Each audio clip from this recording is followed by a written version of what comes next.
ಫ್ಯಾಕ್ಟ್ಸ್ಗೆ ತಮಗೆಲ್ಲರಿಗೂ ಸ್ವಾಗತ. ಸೋಮವಾರ ಮಾರ್ಕೆಟು ಯಾವ ರೀತಿಯಾಗಿತ್ತು, ಅದೇ ರೀತಿಯಾಗಿ ನಾಳೆ ಏನೇನು ಆಗ್ಬೋದು ಅನ್ನೋದನ್ನು ನೋಡ್ತಾ ಹೋಗೋಣಂತೆ. ಸೊ ಇವತ್ತು ಯು ಎಸ್ ಮಾರ್ಕೆಟಲ್ಲಿ ರಜೆ ಇದೆ. ಮಾರ್ಟಿನ್ ಲೂಥರ್ ಕಿಂಗ್ ಜೂನಿಯರ್ ಅವರ ದಿವಸ ಅಂತ ಯು ಎಸ್ ಮಾರ್ಕೆಟ್ ಬಂದ್ ಆಗಿರುತ್ತೆ. ಗೊತ್ತಿದೆ ನಿಮಗೆ, ಮತ್ತೆ ಟ್ರಂಪ್ ಅವ್ರ ತಗಾದೆ ಮುಂದುವರಿತಾ ಇದೆ, ಅದನ್ನೇ ಕೂಡ ಹೇಳಿದ್ದೀನಿ ನಾನು ಇವತ್ತು. ಸೊ ಏನಾಗ್ತಾ ಇದೆ, ಈಗ ಗ್ರೀನ್ಲ್ಯಾಂಡ್ ನಮಗೆ ಬೇಕು ಅಂತ ಕೂತ್ಬಿಟ್ಟಿದ್ದಾರಲ್ವ ಟ್ರಂಪ್ ಅವರು. ಸೊ ಗ್ರೀನ್ಲ್ಯಾಂಡ್ ಬೇಕು ಅನ್ನೋದಕ್ಕೆ ಯುರೋಪಿಯನ್ ಕಡೆಯಿಂದ ಏನು ಮಾಡಿದ್ರು, ಅವರು ಒಂದು 50 ಟ್ರೂಪ್ಗಳನ್ನು ಕರೆಸಿದ್ರು. ಯಾಕಂದರೆ ಡೆನ್ಮಾರ್ಕು ಮೊದಲಿಂದನೂ ಯು ಎಸ್ಗೆ ಹೇಳ್ದಂಗೆ ಕೇಳ್ಕೊಂಡು ಬಂದಿರೋದಾದರೂ ಕೂಡ ಈ ವಿಚಾರದಲ್ಲಿ ಅವ್ರ ಪರ ಇಲ್ಲ. ಡೆನ್ಮಾರ್ಕು ಗ್ರೀನ್ಲ್ಯಾಂಡ್ ಕಂಟ್ರೋಲ್ ತಮ್ಮ ಜೊತೆನೇ ಇರಬೇಕು ಅಂತ. ಸೊ ಈಗ ಸುಮಾರು ದೇಶಗಳು ಒಂದು 50 ಟ್ರೂಪ್ ಮಾಡಿ ಕಳಿಸಿದ್ರು ಗ್ರೀನ್ಲ್ಯಾಂಡ್ ಕಡೆ ಹೋಗಿ ಅಂತ. ಈ ಟ್ರಂಪ್ ಏನು ಹೇಳಿದ್ದಾರೆ, ಇದ್ದಕ್ಕಿದ್ದಂಗೆ ಏನಾದರೂ ತಗಾದೆ ಎತ್ತಿದ್ದಾರೆ ಅಂದರೆ 10% ಎಕ್ಸ್ಟ್ರಾ ಟ್ಯಾರಿಫ್ ಆಗ್ತೀವಿ ತಗೊಳ್ಳಿ ನಿಮಗೆ, ಒಂದು 7 ಕಂಟ್ರೀಸಿಗೆ, ಸ್ವೀಡನು, ಡೆನ್ಮಾರ್ಕು, ಆ ರೀಜನಲ್ಲಿ ಯಾವ್ಯಾರಿದೆಯೋ ಅವರಿಗೆ ನಿಮಗೆ 7% ಜಾಸ್ತಿ ಟ್ಯಾರಿಫ್ ಹಾಕ್ತೀವಿ ಅಂತ ಹೇಳ್ಬಿಟ್ರು. ಈ ಥರ ಹೇಳೋದಕ್ಕೆ ಅವ್ರು ಅಲ್ಲಿಗೆ ಅದನ್ನ ನಿಲ್ಲಿಸಿದ್ದಾರೆ. ಇವಾಗ ಮತ್ತು ಏನು ಹೇಳಿದ್ದಾರೆ ಮುಂದುವರೆದು, ನೀವೇನಾದರೂ ಜೂನ್ ಒಳಗಡೆ ಇದನ್ನು ಡೀಲ್ ಆಗಕ್ಕೆ ಬಿಡಲಿಲ್ಲ ಅಂತಂದರೆ 25% ತನಕ ಟ್ಯಾರಿಫ್ ಹಾಕಿ. ಅಲ್ಲಿಗೆ ಆಲ್ರೆಡಿ ಇನ್ನು ಅರ್ಧ ವರ್ಷದ್ದು ಅವರು ಪ್ಲ್ಯಾನ್ ಹೇಳ್ಬಿಟ್ಟಿದ್ದಾರೆ. ಈಗ ವೆನೆಜುವೆಲಾದಾಯಿತು, ಅಲ್ಲಿಂದ ಅವರು ನೋಬೆಲ್ ಪ್ರೈಸ್ ಅವ್ರು ತಂದು ನಿಮ್ಮದೇ ನೋಬಲು ಅಂತ ಕೊಟ್ಟಿದ್ದು ಆಯಿತು. ಈಗ ಗ್ರೀನ್ಲ್ಯಾಂಡ್ ಕಡೆಗೆ ಬಂದಿದ್ದಾರೆ. ಇನ್ನು ಯಾವ್ಯಾವ ಕಂಟ್ರಿಗಳನ್ನು ಇದೇ ರೀತಿ ಮಾಡ್ತಾರೆ ಅನ್ನೋದನ್ನು ನೋಡೋಣ. ಆದರೆ ಈಗ ಫೋಕಸ್ ವಾಪಸ್ ಯುರೋಪ್ ಝೋನಿಗೆ ಬಂದಿರುವಂಥದ್ದು ನೋಡಿ. ಯುರೋಪನ್ನು ಇಟ್ಕೊಂಡೇ ಇವಾಗ ಚೈನಾ ಇಂಡೈರೆಕ್ಟಾಗಿ ಇನ್ವಾಲ್ವ್ ಆಗಿತ್ತು. ರಷ್ಯಾ ಮತ್ತು ಯು ಎಸ್ ಇದ್ರ ಮಧ್ಯೆ ನ್ಯಾಟೋ, ಅವ್ರ ಅಮೇರಿಕನ್ ಟ್ರೂಪನ್ನು ಅಲ್ಲಿ ಬಾಗ್ಲ ಕರ್ಕೊಳಕ್ಕೆ ಅವ್ರಿಗೆ ಇಷ್ಟ ಇಲ್ಲ. ಅದರಿಂದನೇ ಯುಕ್ರೇನ್ದು ಶುರುವಾಗಿದ್ದು.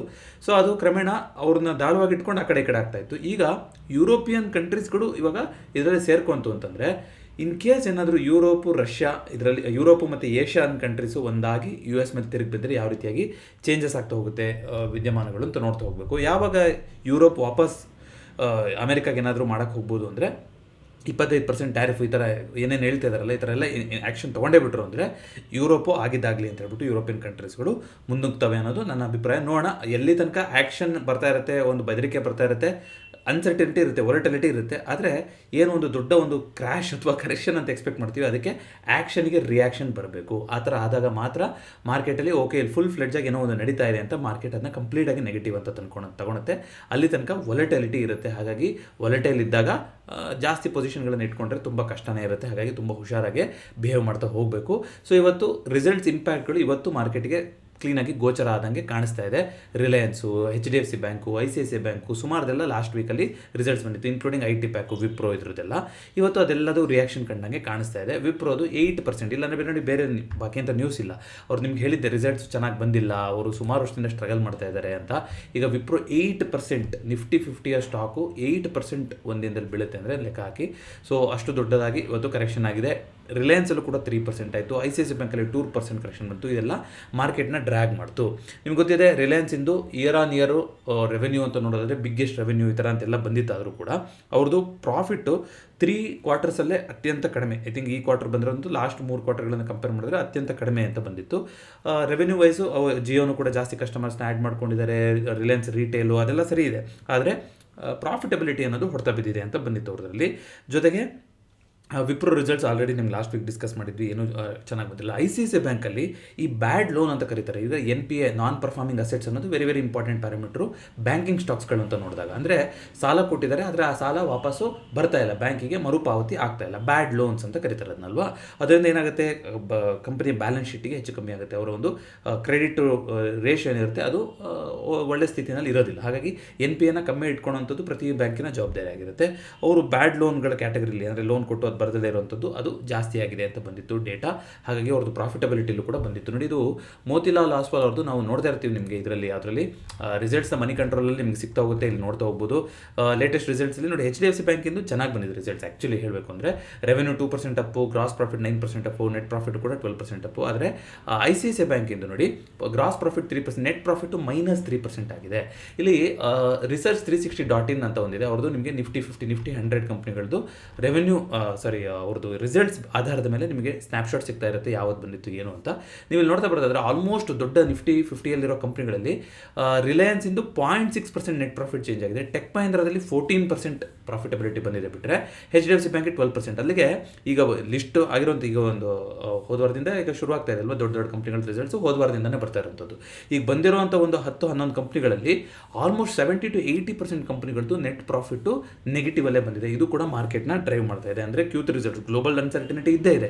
Q3 ರಿಸಲ್ಟ್ಸ್ ಬಗ್ಗೆ ಎಕ್ಸ್ಪೆಕ್ಟೇಷನ್ ಇತ್ತು, ಚೆನ್ನಾಗಿ Q3 ರಿಸಲ್ಟ್ಸ್ ಬರ್ಬೋದು ಅಂತ. ಆದರೆ ಸುಮಾರು ದೊಡ್ಡ ದೊಡ್ಡ ಕಂಪ್ನಿಗಳು ನೆಗೆಟಿವ್ ಪ್ರಾಫಿಟ್ನ ಒಂದು ರಿಪೋರ್ಟ್ ಮಾಡ್ತಾ ಇರೋಂಥದ್ದು.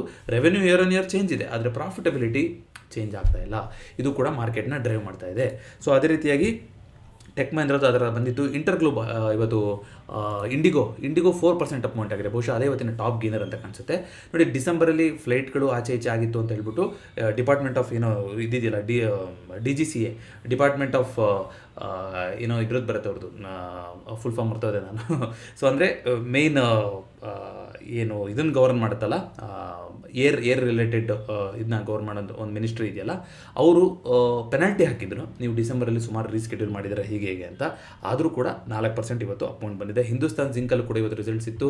ಐ ಥಿಂಕ್ ಹಿಂದೂಸ್ತಾನ್ ಜಿಂಕಲ್ಲೂ ಕೂಡ, ಯಾಕೆ ರಿಸಲ್ಟ್ಸ್ನ ಫಸ್ಟೇ ತೊಗೊಂಡೆ ಅಂದರೆ ಇವತ್ತು ಸುಮಾರು ದೊಡ್ಡ ದೊಡ್ಡ ಕಂಪ್ನಿಗಳ ರಿಸಲ್ಟ್ಸ್ ಇತ್ತು. ನೀವು ನೋಡೋದಾದರೆ ಹಿಂದೂಸ್ತಾನ್ ಜಿಂಕಿಂದು ರಿಸಲ್ಟ್ಸು ಚೆನ್ನಾಗಿ ಬಂದಂಗಿದೆ.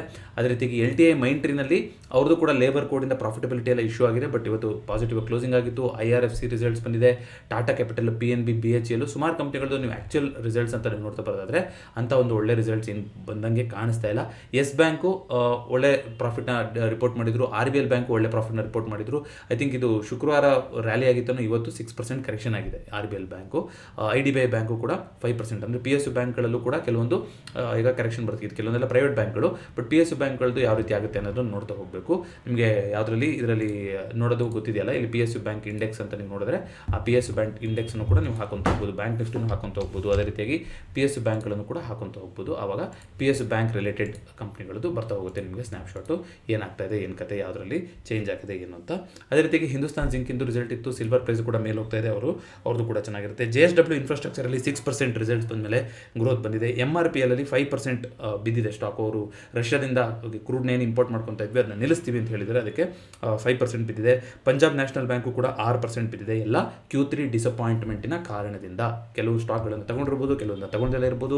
ಟೂಲ್ಸ್ಗಳನ್ನು ಮಾತಾಡ್ತಾ ಇರ್ತೀವಿ, ನಿಮಗೆ ಇಷ್ಟವಾದ ಸ್ಟಾಕು, ನೀವು ಪೋರ್ಟ್ಫೋಲಿಯೋ ಇರುವಂಥ ಸ್ಟಾಕ್ಗಳನ್ನು ನೀವು ಅಲ್ಲಿ ಹೋಗಿ ಮ್ಯಾನೇಜ್ ಮಾಡ್ಕೊತ ಹೋಗ್ಬೋದು, ನೋಡ್ಕೊತ ಹೋಗ್ಬೋದು. ಅದೇ ರೀತಿಯಾಗಿ ನಿಫ್ಟಿ ನೆಕ್ಸ್ಟ್ 50 ಅಂತ ನೋಡೋದಾದರೆ CG ಪವರು 5% ಅಮೌಂಟ್ ಬಂದಿರೋದ್ರ ಮೂಲಕ ಇವತ್ತಿನ ಟಾಪ್ ಗೇನರ್ ಆಗಿದೆ. ಅದೇ ರೀತಿಗೆ ಲೋಧಾ ಗ್ರೂಪಲ್ಲಿ ರಿಯಲ್ ಎಸ್ಟೇಟು ಮತ್ತು PNB ಪಂಜಾಬ್ ನ್ಯಾಷನಲ್ ಬ್ಯಾಂಕಲ್ಲಿ 3% ಕರೆಕ್ಷನ್ ಬಂದಿರೋದ್ರ ಮೂಲಕ ಇವತ್ತಿನ ಟಾಪ್ ಲೂಸರ್ ಆಗಿದೆ. ಈ ಥರ ಎಲ್ಲ ಅನಿಶ್ಚಿತತೆ ಇರಬೇಕಾದ್ರೆ ಗೋಲ್ಡ್ ಸಿಲ್ವರೇ ಕ್ಷೇಮ ಅಂತ ಗ್ಲೋಬಲ್ ಸೆಂಟಿಮೆಂಟು ಅದರ ಕಡೆ ಒಲವು ತೋರಿಸಿರೋದು ಮತ್ತೆ ಕಾಣಿಸ್ತಾ ಇದೆ. ಗೋಲ್ಡ್ 1.65% ಅಪ್ ಮೂವ್ಮೆಂಟ್ ಇವತ್ತು, ಸಿಲ್ವರ್ 3.78%, ಎರಡೂ ಕೂಡ ಸಾರ್ವಕಾಲಿಕ ದಾಖಲೆಯಲ್ಲಿ ಇದೆ. ಸಿಲ್ವರು ಇಂಡಿಯಾ ಬೆಲೆನಲ್ಲಿ 1 kgಗೆ 3 ಲಕ್ಷದ ದಾಟಿ ಕೊಡಬೇಕು. ಮೊನ್ನೆ ಒಂದು ವರ್ಷದ ಹಿಂದೆ 60,000 70,000 ಇತ್ತು ಯಾವುದು ಸಿಲ್ವರು, 70,000 80,000ದಲ್ಲಿ ಈಗ 3 ಲಕ್ಷ, 4 ಟೈಮ್ಸ್ ಗ್ರೋತ್ ಆಗಿದೆ ಸಿಲ್ವರು. ಸುಮಾರು ಜನಕ್ಕೆ ಈಗ ಸಿಲ್ವರ್ನಲ್ಲಿ ಇನ್ವೆಸ್ಟ್ ಮಾಡಬೇಕಾ ಏನು ಅನ್ನೋದು. ಫಸ್ಟ್ ಆಫ್ ಆಲ್ ನಾನು ನೋಡಿ ಇನ್ವೆಸ್ಟ್ಮೆಂಟ್ ಅಡ್ವೈಸರ್ ಅಲ್ಲ, ರಿಸರ್ಚ್ ಅನಲಿಸ್ಟು ಅಲ್ಲ, ಹಾಗಾಗಿ ನಿಮ್ಮ ಅನಾಲಿಸಿಸ್ ನೀವು ಮಾಡುವಂಥದ್ದು ವೆರಿ ಇಂಪಾರ್ಟೆಂಟ್. ಬಟ್ ಹಿಸ್ಟ್ರಿ ಏನು ಹೇಳುತ್ತೆ ಅಂದರೆ, ಯಾವುದೋ ಒಂದು ಅಸೆಟ್ ಕ್ಲಾಸು ತುಂಬ ಎಕ್ಸ್ಪೋನೆನ್ಷಿಯಲ್ ಆಗಿ ಶಾರ್ಟ್ ಟರ್ಮಲ್ಲಿ ಗ್ರೋತ್ ಆಯಿತು ಅಂತಂದರೆ ಅದರಲ್ಲಿ ಕರೆಕ್ಷನ್ ಬಂದಾಗಲೂ ಕೂಡ ಶಾರ್ಪ್ ಕರೆಕ್ಷನ್ ಬರುವಂಥ ಸಾಧ್ಯತೆ ಇರುತ್ತೆ. ಆ ಥರ ಟ್ರಿಗರ್ ಆಗ್ತಿರೋ ಫ್ಯಾಕ್ಟರ್ ಇದೆಯಾ ಇವಾಗ ಅಂದರೆ ಇಲ್ಲ. ಈಗ ನಮ್ಮ ಹತ್ರ ಉತ್ತರ ಇಲ್ಲ, ಯಾಕಂದರೆ ಆಗ್ತಾ ಇರುವಂಥ ವಿದ್ಯಮಾನಗಳು ನೋಡೋದಾದರೆ ಗೋಲ್ಡ್ ಸಿಲ್ವರ್ ಬೆಲೆಗೆ ಇನ್ನೂ ಜಾಸ್ತಿ ಹೋಗುವಂಥ ಲಕ್ಷಣಗಳೇ ಕಾಣಿಸ್ತಾ ಇದೆ. ಯಾಕಂತಂದರೆ ಎಲ್ಲಿ ತನಕ ಕ್ಲಾರಿಟಿ ಬರೋದಿಲ್ವೋ, ಒಂದು ಅನ್ಸರ್ಟಿನಿಟಿ ಅಂತ ಇರುತ್ತೋ ಅವಾಗ ಸೇಫ್ ಅಸೆಟ್ ಅಂತ ಉಳ್ಕೊಳೋದು ಅದೊಂದೇ.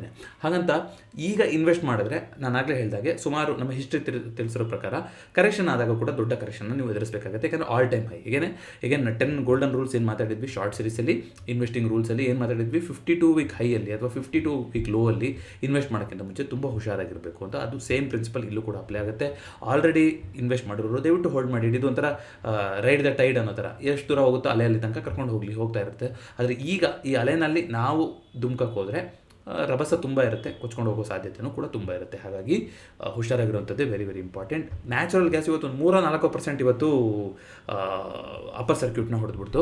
ನೋಡಿ, ಇದು ವೆದರ್ದು ಒಂದಿನ ಹೇಳ್ತಾರೆ ತಣ್ಣಗಿರೋ ವೆದರ್ ಬರುತ್ತೆ ಅಂತ, ಒಂದಿನ ಹೇಳ್ತಾರೆ ಬಿಸಿಯಾಗಿರೋ ವೆದರ್ ಅಂತ. ಕಂಪ್ಲೀಟ್ಲಿ ನ್ಯೂಸು ವೆದರು ಇದ್ರ ಮೇಲೆ ರಿಲೇಟೆಡ್ ಆಗಿರೋಂಥದ್ದು ಒಂದು ತುಂಬ ದೊಡ್ಡ ಕರೆಕ್ಷನ್ ಆಗಿತ್ತು. ಸೊ ಆ ಲೆವೆಲಿಂದ ಇವಾಗ ವಾಪಸ್ಸು ಬೌನ್ಸ್ ಆಗೋ ಥರದ್ದು ಕಾಣಿಸ್ತಾ ಇದೆ. ಸೊ 14% ಇವತ್ತಿನ್ನು ಫಸ್ಟ್ ಡೇ ಬಂದಿರೋಂಥದ್ದು ಹಿಂಗೆ ಅಂತ ಹೇಳೋಕ್ಕಾಗಲ್ಲ, ಯಾಕಂದರೆ ಎಕ್ಸ್ಪೈರಿ ಕೂಡ ಹತ್ತಿರ ಬಂತಲ್ಲ, 22ಕ್ಕೋ ಏನೋ ಎಕ್ಸ್ಪೈರಿ ಇರುತ್ತೆ ಇದು ನ್ಯಾಚುರಲ್ ಗ್ಯಾಸಿಂದು. ಸೊ ಹಾಗಾಗಿ ಆ ಮೂಮೆಂಟ್ ಎಲ್ಲ ಕಾಣಿಸ್ತಾ ಇದೆ. ಅದೇ ರೀತಿಗೆ ಕಾಪರು ಕೂಡ ಒಂದು ಇಂಟ್ರೆಸ್ಟಿಂಗ್ ಪ್ಯಾಟರ್ನ್ ಮಾಡ್ತಾರೆ. ಪ್ಯಾಟರ್ನ್ ಮಾತಾಡೋಗಿಲ್ಲ ನಾನು, ನೀವು ಬಟ್ ಚಾರ್ಟ್ನ ನೋಡಿ. ಕಾಪರ್ ಕೂಡ ಒಂದು ಇಂಟ್ರೆಸ್ಟಿಂಗ್ ಸ್ಟೇಜಿಗೆ ಬಂದು ಕೂತಿದೆ 1300 ಆಸ್ಪಾಸಲ್ಲಿ. USD INR 90.84 ಬಂದಿದ್ದೀವಿ. ಬಿಟ್ಕಾಯಿನ್ ಕೂಡ ಒಂದಿಷ್ಟು ಅಪ್ ಮೂಮೆಂಟ್ ಕಂಡಿತ್ತು ಅಂತ ಕೇಳಿದೆ, 93,000ದಲ್ಲಿ ನಡೀತಾ ಇದೆ. ಇಂಡಿಯಾ ವಿಕ್ಸ್ ಇವತ್ತು 12ನ ದಾಟ್ ಹೋಗಿತ್ತು, ಬಟ್ ಕೊನೆ ಟೈಮಲ್ಲಿ ಸ್ವಲ್ಪ ಡ್ರಾಪ್ ಆಗಿದೆ ಇಂಡಿಯಾ ವಿಕ್ಸು. ಸೊ 11.82 ಬಂದಿದೆ. ನಿಫ್ಟಿ 108 ಪಾಯಿಂಟ್ಗಳ ಕರೆಕ್ಷನ್ ಆಗಿ 25,600 ಬ್ರೇಕ್ ಆಯಿತು. ಬ್ಯಾಂಕ್ ನಿಫ್ಟಿ 60,000ಕ್ಕಿಂತ ಕೆಳಗಡೆ ಬಂತು. ಮತ್ತು ಸೆನ್ಸೆಕ್ಸ್ ಕೂಡ 83,000 ಆಲ್ಮೋಸ್ಟ್ ಮುರಿಯೋ ಥರ ಸ್ಟೇಜಿಗೆ ಬಂದು ಕೂತಿದೆ ಇವಾಗ. ಸೊ ನೋಡೋಣಂತೆ ನಾಳೆ ಯಾವ ರೀತಿ ಅಂತ. ಗಿಫ್ಟ್ ನಿಫ್ಟಿ ಕಂಪ್ಲೀಟಾಗಿ ಫ್ಲಾಟ್ ನಡೀತಾ ಇದೆ. ಈಗೇನು ಇವತ್ತು US ಮಾರ್ಕೆಟು ರನ್ನಿಂಗ್ ಇರೋದಿಲ್ಲ, ಹಾಗಾಗಿ ನಾಳೆ ನಮಗೆ ರಿಯಾಕ್ಷನ್ಗಳು ಎಷ್ಟು ಕಾಣಿಸುತ್ತೆ ಅನ್ನೋದನ್ನು ನೋಡ್ತಾ ಹೋಗಬೇಕು. ಸೊ ಮೇನ್ ಇವೆಂಟ್ ಏನಾದರೂ ಇದೆ ಅಂತಂದರೆ ಬಜೆಟಿನ ಎಕ್ಸ್ಪೆಕ್ಟೇಷನ್ ಇದೆ. ಇನ್ಫ್ರಾಸ್ಟ್ರಕ್ಚರು, ಡಿಫೆನ್ಸು ಮತ್ತೊಂದಕ್ಕೆಲ್ಲದಕ್ಕೂ ಕೂಡ ಇವಾಗ ಒತ್ತು ಕೊಡ್ತಾರೆ ಅಂತ ಅದು ಪ್ರತಿ ವರ್ಷವೂ ಇದ್ದಿದ್ದಂಥದ್ದೇ. ಸೊ ಇವಾಗ ಮಾತಾಡಿದ್ರೆ ಅದು ಪ್ರಯೋಜನ ಇಲ್ಲ. ನೋಡೋಣಂತೆ ಮಾರ್ಕೆಟಿಗೆ ಖಂಡಿತ ಬಜೆಟ್ ಅನ್ನೋದು ಒಂದು ಇಂಪಾರ್ಟೆಂಟ್ ಇವೆಂಟ್ ಆಗ್ತಾ ಹೋಗುತ್ತೆ. ಸೊ ಅಷ್ಟೊತ್ತಿಗೆ ಒಳ್ಳೆ ಕರೆಕ್ಷನ್ ಆಗಿತ್ತು ಅಂದರೆ, ಬಜೆಟ್ ಏನಾದ್ರು ಒಳ್ಳೆ ನ್ಯೂಸ್ ಬಂತು ಅಂದರೆ, ಈ ಸಲ ಏನೋ ಟ್ಯಾಕ್ಸೇಷನ್ನ ಮನೆಯಲ್ಲಿ ಗಂಡ ಹೆಂಡತಿನಲ್ಲಿ ಯಾರೋ ಒಬ್ಬರೇ ದುಡಿತಾ ಇದ್ರು ಅಂತಂದರೆ ಇಬ್ಬರದ್ದು ಶೇರ್ ಮಾಡ್ಕೊಂಡು ಇಬ್ಬರು ಪರವಾಗಿ ಒಂದೇ ಟ್ಯಾಕ್ಸ್ ಫೈಲ್ ಮಾಡ್ಬೋದು, ಈ ಥರ ಅಂತೆಲ್ಲ ಬರ್ತಾ ಇದೆ. ಎಲ್ಲ ರೂಮರ್ಸೇ ಬರೋ ತನಕ ಬಂದಮೇಲೆ ಅದ್ರ ಬಗ್ಗೆ ಡೆಡಿಕೇಟೆಡ್ ಆಗಿ ಮಾತಾಡ್ತೀವಿ. ಮತ್ತು ಒಂದು ಸುಮ್ಮನೆ ನನ್ನ ಲೋಕಲ್ ಸರ್ಕಲಲ್ಲೂ ಮತ್ತು ಎಲ್ಲ ಕಡೆ ಅದೊಂದು ಬಾಯಿ ಮಾತಿದೆ. ಏನಂತ, ಟ್ಯಾಕ್ಸು ಯಾರು 30% ಟ್ಯಾಕ್ಸ್ ಲೆವೆಲ್ ಬರ್ತಾರೋ ಅವರೆಲ್ಲ ₹100 ಬಂದರೆ ₹30 ಗೌರ್ಮೆಂಟಿಗೆ ಕೊಡಬೇಕು, ₹30 ಗೌರ್ಮೆಂಟಿಗೆ ಕೊಡಬೇಕು ಅಂತ ಹೇಳ್ತಾ ಹೋಗ್ತೀವಿ. ಬಟ್ ನಿಜವಾಗ್ಲೂ ಇದು ನಿಜನಾ ನೀವು ನೋಡೋದಾದರೆ, ಆ್ಯಕ್ಚುಲಿ ನಮ್ಮ ಟ್ಯಾಕ್ಸ್ ಪ್ಲಾನಿಂಗ್ ಪ್ಲೇಲಿಸ್ಟಲ್ಲೂ ನೀವು ನೋಡ್ತಾ ಬರೋದಾದರೆ, ಅಫ್ಕೋರ್ಸ್ GST ಅಂತಾಗಲಿ, ಇಂಡೈರೆಕ್ಟ್ ಟ್ಯಾಕ್ಸೇಷನ್ ಅಂತಾಗಲಿ ಅದೆಲ್ಲ ಇದೆ. ಬಟ್ ಎಲ್ಲದಕ್ಕೂ ಆ ಥರ ಸುಮ್ಮನೆ 30% ಅಂತ ಹೇಳೋದು ಕೂಡ ಅರ್ಥ ಇರಲ್ಲ. ಯಾಕೆಂತಂದರೆ ಈಗ ನೆನ್ನೆ ಪಟಾಕಿ ಹೊಡಿತಾ ಇದ್ದೆ, ನಾನು ಮ್ಯಾಚ್ ಏನೋ ಗೆದ್ಬಿಟ್ರು ಅಂದರೆ ಏನೋ ಬಿಗ್ ಬಾಸ್ ಅನೌನ್ಸ್ಮೆಂಟ್ ಆಯ್ತಂತೆ ಇದಕ್ಕೋಸ್ಕರ. ಸೊ ಅದರದ್ದು ಕೂಡ ಎಲ್ಲ ಒಂದಿಷ್ಟು ಚರ್ಚೆ ನಡೀತಾ ಇತ್ತು, ಎಷ್ಟು ಸಿಗುತ್ತೆ ಅವರಿಗೆ, ಟ್ಯಾಕ್ಸ್ ಎಷ್ಟು ಹೋಗುತ್ತೆ ಈ ಥರ ಅಂತ. ನೋಡಿ, ಡೈರೆಕ್ಟ್ 30% ಅಂತ ಹಿಡ್ಕೊಂಡ್ಬಿಡ್ತಾರಾ? ಕೆಲವರಿಗೆ ಯಾರಾದರೂ ಕಟ್ಟದಲ್ಲೇ ಇರ್ಬೋದು, ನಿಮ್ಮ ಕುತೂಹಲ ಇರ್ಬೋದು, ಅದಕ್ಕೋಸ್ಕರ ಹೇಳ್ತಾ ಇದ್ದೀನಿ. ಆ ರೀತಿ ಆಗುತ್ತಾ? ಇಲ್ಲ. ಇದು ಯಾವ ರೀತಿ ನಿರ್ಧಾರ ಆಗುತ್ತೆ ಅಂತಂದರೆ, tax slab to tax slab basis ಮೇಲೆ ಅಲ್ವಾ. 4 ಲಕ್ಷ ತನಕ ಇಲ್ಲ, 4 ಲಕ್ಷದಿಂದ 8 ಲಕ್ಷಕ್ಕೊಂದು, 8 ಲಕ್ಷದಿಂದ 12 ಲಕ್ಷ ಒಂದು, 12 ಲಕ್ಷದಿಂದ 16ಕ್ಕೊಂದು, 16ರಿಂದ 20ಕ್ಕೊಂದು, 20ರಿಂದ 24ಕ್ಕೊಂದು. ಸೊ 24 ಲಕ್ಷ ತನಕ ಇನ್ಕಮ್ ಇದ್ರೂ ಕೂಡ ಯಾರಿಗಾದರೂ ಆ್ಯನ್ಯುವಲಿ ಅವ್ರದ್ದು 25% ಅಷ್ಟೇ ಟ್ಯಾಕ್ಸ್ ಕಟ್ಟೋದು. ಅಂದರೆ ಬರ್ತಿರೋದು ಎಷ್ಟಿರುತ್ತೋ ಅಷ್ಟಕ್ಕೂ 25% ಕಟ್ಟಬೇಕಾ? ಅಲ್ಲ. ನೀವು 20 ಲಕ್ಷಕ್ಕಿಂತ ಜಾಸ್ತಿ ದುಡಿತಾ ಇದ್ದೀರಾ ಅಂತಂದರೆ, ಈಗ ಆ 1 ಲಕ್ಷ 2 ಲಕ್ಷ 22 ಲಕ್ಷ ಯಾರಿಗಾರು ಸಂಬಳ ಇದೆ ಅಂದರೆ, ಆ 2 ಲಕ್ಷ ಏನಿದೆಯಲ್ಲ 20 ಲಕ್ಷದ ಮೇಲೆ ಅದರಲ್ಲಿ 25% ಕಟ್ಟಬೇಕು ಅವರು. ಆ ರೀತಿ ಇರುವಂಥದ್ದು. ಹಾಗೆಯೇ 30% ಕೂಡ 24 ಲಕ್ಷಕ್ಕಿಂತ ದಾಟದ ಮೇಲೆ ಆ್ಯನ್ಯುವಲ್ ಇನ್ಕಮ್ಮು ಎಷ್ಟು ದುಡ್ಡಿರುತ್ತೋ ಅದಕ್ಕೆ 30% ಕಟ್ಟಬೇಕು. ಯಾರಿಗಾರು ಉದಾಹರಣೆಗೆ ಆ್ಯನ್ಯುವಲಿ 25 ಲಕ್ಷ ಇನ್ಕಮ್ ಇದೆ ಅಂತಂದರೆ 24 ಲಕ್ಷ ತನಕ ಹೇಗೆ ನಾನು ಹೇಳ್ದಂಗೆ ಆ ಸ್ಲ್ಯಾಬ್ ಮೇಲೆ 4 ಲಕ್ಷದಿಂದ 8 ಲಕ್ಷ ಎಷ್ಟಿದೆಯೋ ಅದಕ್ಕೆ 10%, ಅದಾದಮೇಲೆ 15%, 20%, 25% ಈ ಥರ ಕಟ್ತಾ ಬಂದಿರ್ತಾರೆ. ಈ 24ರಿಂದ 25 ಲಕ್ಷ, ಈಗ 25 ಲಕ್ಷ ಆದಾಯ ಅಂದರೆ 24 ಲಕ್ಷದ ಮೇಲೆ ಎಷ್ಟಿದೆ ಅವ್ರದ್ದು ಆದಾಯ? 1 ಲಕ್ಷ ಇದೆ ಅಲ್ವಾ.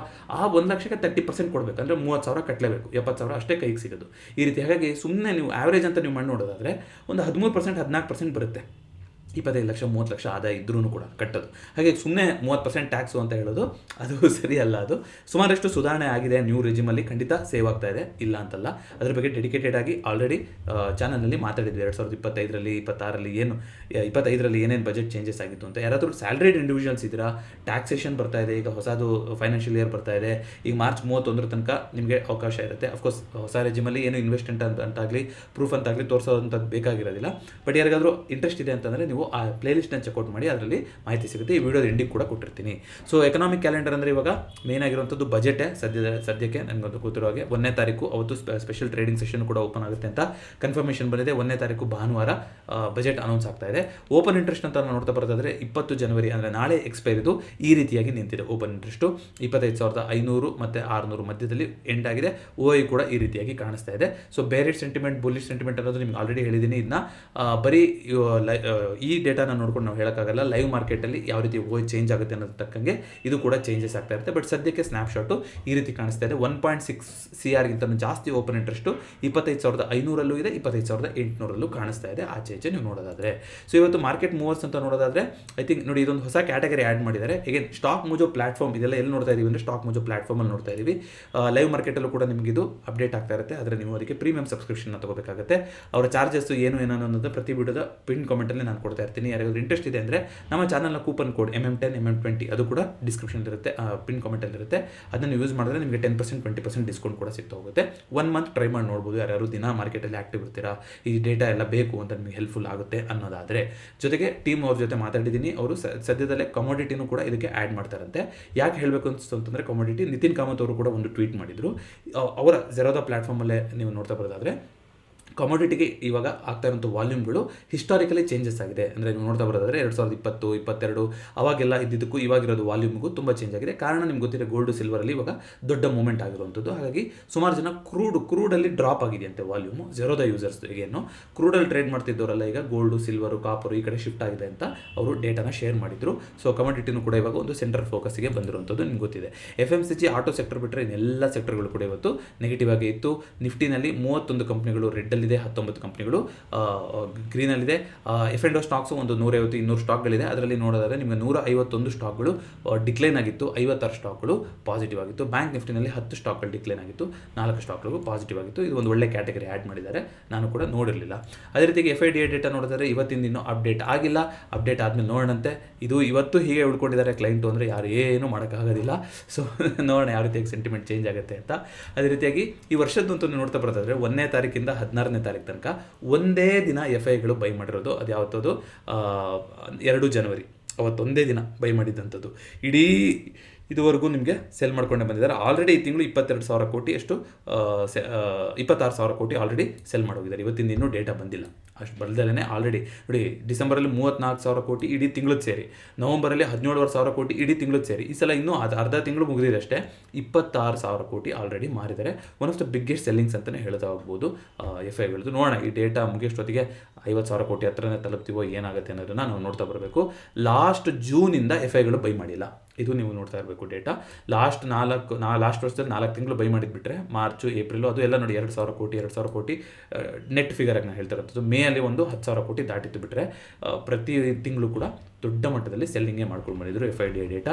ಜೊತೆಗೆ ಜೇನ್ ಸ್ಟ್ರೀಟ್ ಏನೋ ಒಂದು ಮಾರ್ಕೆಟ್ನಲ್ಲಿ ಮ್ಯಾನಿಪುಲೇಟ್ ಮಾಡ್ತಿದ್ರು ಅದೆಲ್ಲ ಬಂದಿತ್ತಲ್ಲ, ಅವ್ರದ್ದು ಕೂಡ ಡೇಟಾ ಬಂದಿತ್ತು, ಒಳ್ಳೆ ಪ್ರಾಫಿಟಬಿಲಿಟಿನೇ ಮಾಡಿದ್ದಾರೆ ಅಂತ.